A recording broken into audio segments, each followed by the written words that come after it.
We continue our team coverage this morning with local reaction to the Supreme Court's ruling. KITV4's Ryan Kalei-Suji joins us live with more. Good morning, Ryan.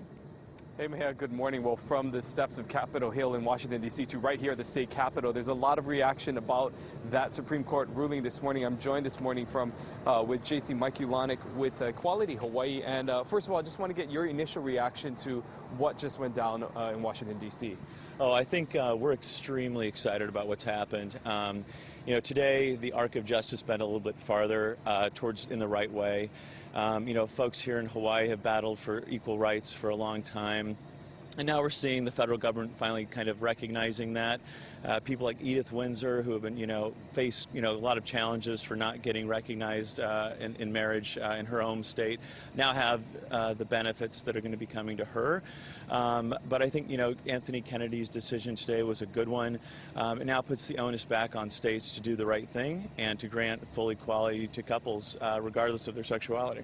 You know, when we look at it locally, I mean, we know that there have been the Civil Unions Bill, which obviously passed and became law, and there was also measures to allow gay marriage to be allowed here in Hawaii. What are some of the next steps you think for Hawaii? Could we potentially see gay marriage as something that you guys will be advocating for in the future? Oh, absolutely. I mean, as you know, this last session, there were 2 marriage bills that were introduced. They weren't heard, but the importance of that legislation being introduced was that the conversation can begin, and I think that's what's so important to have happen going forward, is that now the conversation comes back to the states. The legislators in this building will now have to deal with the reality that the federal government grants rights, and now the state of Hawaii is going to have to figure out if they're going to allow their citizens, their law-abiding community members that happen to be gay, to have those same rights come down to them. So we'll see as early as next session whether the legislature is willing to make that big step.